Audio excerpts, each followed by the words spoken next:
भविष्य में इस देश की 20 करोड़ मुस्लिम आबादी का सबसे बड़ा लीडर कौन होगा? ये सवाल धीरे धीरे बड़ा और पेचीदा होता जा रहा है। खासकर हैदराबादी भाईजान के बढ़ते रुतबे और सियासी दबदबे के बीच देश की हर वो पार्टी माथे का पसीना पोंछ रही है जो अब तक मुसलमानों के वोट बैंक पर अपना एकाधिकार समझती थी। लेकिन पहले बिहार और फिर महाराष्ट्र के चुनाव में ओवैसी ने जो नतीजे दिए उसने भविष्य में वोटों की सारी इंजीनियरिंग को बिगाड़ कर रख दिया है। अब जानिए कौन है ओवैसी के वो 7 सालार जो आगे पश्चिम बंगाल और यूपी में अपना दमखम दिखाएंगे।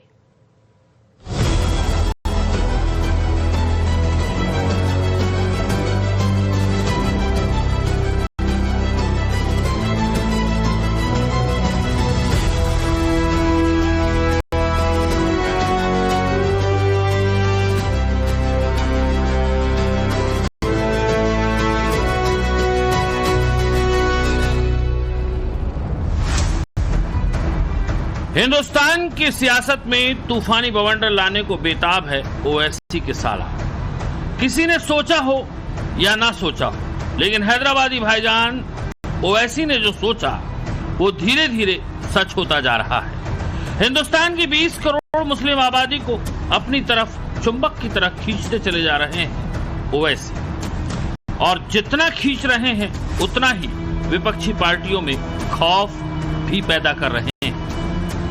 और याद रखिए, तारीख गवाह है, दुश्मन हमेशा घर से आता है, बाहर से कोई नहीं आता। करबला का मैदान, उसके रेगजारों को अगर अल्लाह ज़बान देगा तो करबला के मैदान के रेगजार और दजल्ला के वो किनारा जो अहले बैत के खून से लाल हुआ, वो करबला की जमीन जिस पर शहजादे रसूल का, शहजादे जन्नत का खून गिरा। महाराष्ट्र के निकाय चुनाव के नतीजे एआईएमआईएम के अब तक के सबसे शानदार प्रदर्शनों में से एक है। एआईएमआईएम के निकाय चुनाव में 125 पार्षद जीते हैं। इसके अलावा 82 नगर पालिका और नगर पंचायत अध्यक्ष जीते हैं, जो साल 2017 के चुनाव से लगभग 2 गुना है। अकेले मुंबई बीएमसी में एआईएमआईएम ने 8 सीटें जीती, जहां एमएनएस को 6, समाजवादी पार्टी को 2 और अजीत पवार के एनसीपी 3 और शरद पवार के एनसीपी को महज 1 सीट से संतोष करना पड़ा। हैदराबाद के चार मीनार से बाहर ओवैसी ने अपने सियासी पैरों को इस कदर पसारना शुरू कर दिया है कि मुस्लिम बहुल इलाकों में कांग्रेस और समाजवादी पार्टी का गेम बिगाड़ रहे हैं ओवैसी। अब तक जो मुसलमानों का वोटिंग पैटर्न था उसे पूरी तरह बदल कर रख दिया है ओवैसी ने। संभाजी नगर में तो एआईएमआईएम बीजेपी के बाद 33 सीटें जीतकर दूसरी बड़ी पार्टी बन गई। इतना ही नहीं, मुंबई के मेयर के लिए बीजेपी और शिवसेना के बीच चल रही खींचतान के बीच अगर ओवैसी की पार्टी एआईएमआईएम की चर्चाएं सरगर्मियां बढ़ा रही हैं तो ये भी ओवैसी के लिए, ओवैसी की पार्टी के लिए बड़ी बात है। लेकिन सवाल ये नहीं है, सवाल ये है कि ये बड़ा बदलाव हो कैसे रहा है। कौन से फैक्टर हैं जो ओवैसी को बिहार में बढ़त दिला रहे हैं, महाराष्ट्र में नतीजे दे रहे हैं और आने वाले वक्त में पश्चिम बंगाल और उत्तर प्रदेश के मुस्लिम वोट बैंक पर सियासत करने वाली पार्टियों के लिए डर पैदा कर रहे हैं। कौन है ओवैसी के वो सालार जो मुस्लिम सियासत के गेम चेंजर साबित हो रहे हैं। इन्होंने मुझे बहुत तोड़ने की कोशिश करी, मेरे वालिद को बहुत तोड़ने की कोशिश करी, बट वो भूल गए कि ये शेर के बच्चे हैं और शेर का बच्चा शेर ही होता है, मंकी डोंकी पैदा नहीं होता शेर के घर में, है ना। तो शेर के बच्चे को हराने के लिए आपको पूरी की पूरी गीदड़ों की फौज तैयार करनी पड़ी जो बिल्कुल काम ही नहीं आए। तो इसीलिए ये बात ध्यान रखें, हम सब जितने भी यहाँ प्रेजेंट हैं अल्हम्दुलिल्लाह सब शेर के बच्चे हैं। एक बार सभी एमआईएम के शेरों के लिए जोरदार तालियां हो जाए। सुना आपने, ये सहर यूनुस शेख ओवैसी की शेरनी के नाम से वायरल हो रही है।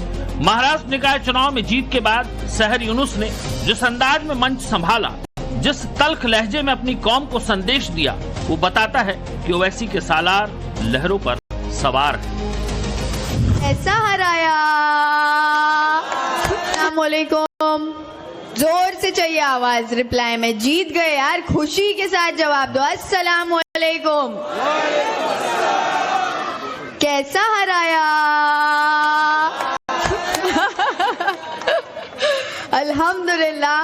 ऐसे लग नहीं रहा है कि जीत के बाद का प्रोग्राम है, क्योंकि इलेक्शंस हो जाते, रिजल्ट्स डिक्लेयर हो जाते, लोग अपने अपने काम में लग जाते।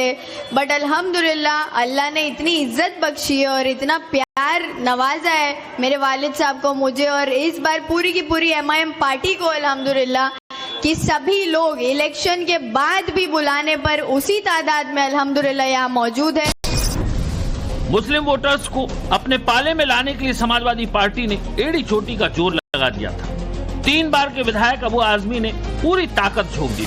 अबू आजमी ने महाराष्ट्र में AIMIM के अध्यक्ष इम्तियाज जलील को पटक कर 32 ही बाहर कर देने तक की चुनौती दे दी।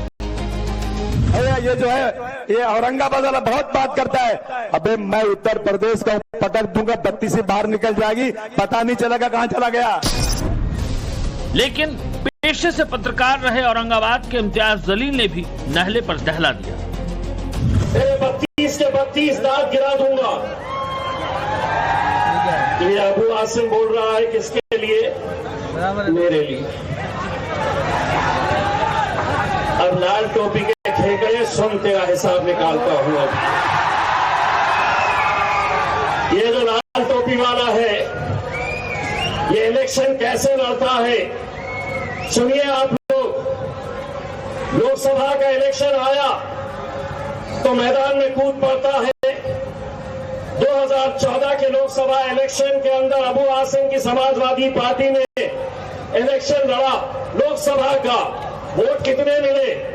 2646। 2014 में औरंगाबाद ईस्ट से MLA का इलेक्शन लड़वाया ये लाल टोपी के ठेकड़े ने। वोट कितने मिले? 134। ओवैसी के सालार इम्तियाज जलील ने जैसा जवाब दिया वैसे ही नतीजे लाकर भी दिखा दिए। मुंबई के जिन मुस्लिम इलाकों पर सपा का 2 दशकों से सियासी दबदबा था, उसे ओवैसी ने जमींदोज कर दिया। ओवैसी ने हर मोर्चे पर अपने सालार खड़े किए थे, जो कि AIMIM की लेडी ओवैसी के नाम से मशहूर सैयदा फलक को जिसने सुना वो दंग रह गया। अरे जिस निकाब और हिजाब से तुम लोगों को दुश्मनी है, जो नीतीश कुमार ने हमारी एक बहन का निकाब खींचा और जिस निकाब और हिजाब को तुम लोग जलील करना चाहते हो, सुन लो फडणवीस, सुन लो फडणवीस, अगर अल्लाह ने चाहा तो एक दिन इसी निकाब और हिजाब पहनकर एक मुसलमान औरत हिंदुस्तान की प्राइम मिनिस्टर बनेगी इंशाअल्लाह। अरे ये मुल्क किसी की जागीर नहीं है, ये मुल्क किसी की जागीर नहीं है। ओवैसी के सालार में छोटे यानी अकबरुद्दीन कटाप का इक्का है। जब भी बोलता है जहर ही बोलता है। सुन ले मोदी, ऐ जालिम सुन ले, चाहे तू कितना भी जुल्म कर ले, ऐ जालिम तू थक जाएगा लेकिन हिंदुस्तान का मुसलमान नहीं थकेगा। सुन लो सुनने वालों, ना मैं अपना कलमा छोड़ने तैयार हूं, ना मैं अपनी कुरान छोड़ने तैयार हूं, ना मैं अपनी शरीयत छोड़ने तैयार हूं, ना मैं अपनी मस्जिद छोड़ने तैयार हूं, ना मैं अपना हिजाब छोड़ने तैयार हूं, ना मैं अपनी बस्ती छोड़ने तैयार हूं, ना ही मैं अपने मुल्क हिंदुस्तान को छोड़ने तैयार हूं। जितना ये मुल्क मोदी का है उतना ये मुल्क अकबरुद्दीन ओवैसी का भी है।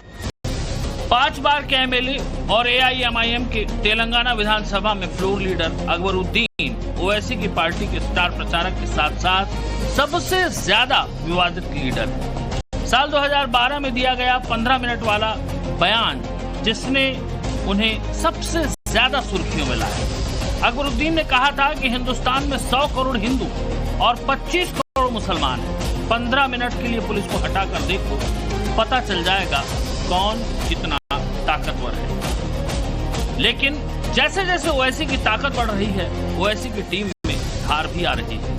एआईएमआईएम के बिहार प्रदेश अध्यक्ष और अमौर विधानसभा से विधायक अख्तरुल इमाम ओवैसी का बिहार में सबसे बड़ा फेस है। इस बार के विधानसभा चुनाव में बिहार ने जो नतीजे दिए और 5 सीटों पर जीत हासिल की, उसमें अख्तरुल की बड़ी भूमिका रही। लोग जो ताली बजाता था नीतीश कुमार जी विकास पुरुष, अरे काहे नहीं काम हो रहा है तो पूछोगे ना सरकार को, है ना। मैं ये कह रहा हूं कि आपके विधायक ने प्रयास करके काम यहां तक ला दिया है। अब ये मामला यही का नहीं है, अभी मामला है इन लोग का पोर्टल का मामला है, ऑनलाइन सिस्टम है। अभी तो हिंदुस्तान इतना बालिग हुआ नहीं, कौवा चले हंस की चाल भूले अपनी चाल चली तो ठीक है नहीं, बनना चाहता अंग्रेज की तरह। ओवैसी के सालार मोर्चा खोले हुए हैं। पश्चिम बंगाल में ओवैसी ने दखल दे दी।